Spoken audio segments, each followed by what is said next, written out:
their ear directly against the patient's chest to listen to heart and lung sounds. ಅವಾಗ ಏನು ಮಾಡ್ತಿದ್ರು ಅಂದರೆ doctors ರೋಗಿಯ ಎದೆ ಮೇಲೆ ತಮ್ಮ ಕಿವಿಯನ್ನು ಇಟ್ಟು ಕೇಳ್ತಿದ್ರು ಎದುರ್ದು ಹೃದಯ ಮತ್ತು ಶ್ವಾಸಕೋಶದ ಶಬ್ದಗಳನ್ನು. It was difficult to hear anything at all. ಇದು ತುಂಬ ಕಷ್ಟವಾಗಿತ್ತು ಏನಾರ ಕೇಳಬೇಕಂದ್ರೆ.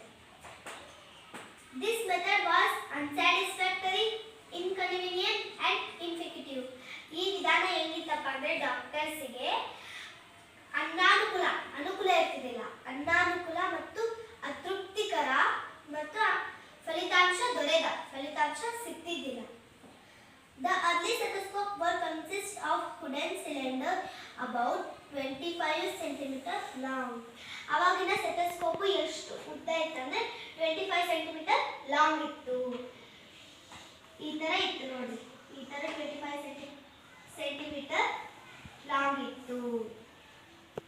ಇಲ್ಲಿದೆ ತಡೀರಿ ತೋರಿಸ್ತೀನಿ.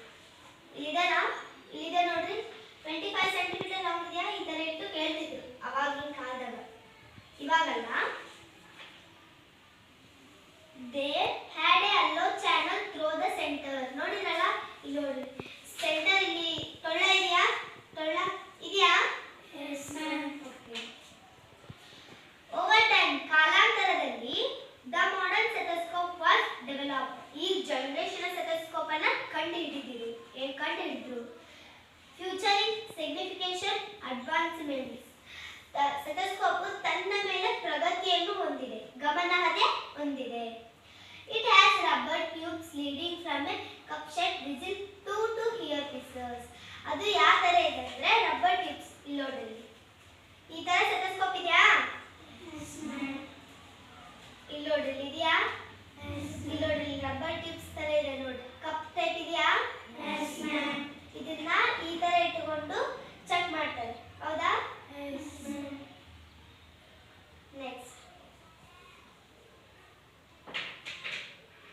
Today's stethoscope are far more sensitive than that paper tube used in the past. ಇವಾಗಿನ ಸ್ಟೆಥೋಸ್ಕೋಪ್ ಅವಾಗಿನ ಕಟ್ಟಿಗೆಯ ಸ್ಟೆಥೋಸ್ಕೋಪ್ಗಿನ ಇವಾಗಿನ ಸ್ಟೆಥೋಸ್ಕೋಪ್ ತುಂಬಾ ಸೆನ್ಸಿಟಿವ್ ಇದೆ, ಸೂಕ್ಷ್ಮವಾಗಿದೆ. ಇಲ್ಲಿ ನೋಡ್ರಿ, ಇದನ್ನ ಈ ತರ ಕಿವಿಯಲ್ಲಿ ಇಟ್ಟುಕೊಂಡು ನಾವೇನಾದ್ರೂ ಬೆಂಚಿಗೆ ಬಾರಿಸಿದ್ವಪ್ಪ ಅಂದ್ರೆ, ಬೆಂಚ್ ಆದ್ರೂ ಟೇಬಲ್ ಬಾರಿಸಿದ್ವಿ ಅಂದ್ರೆ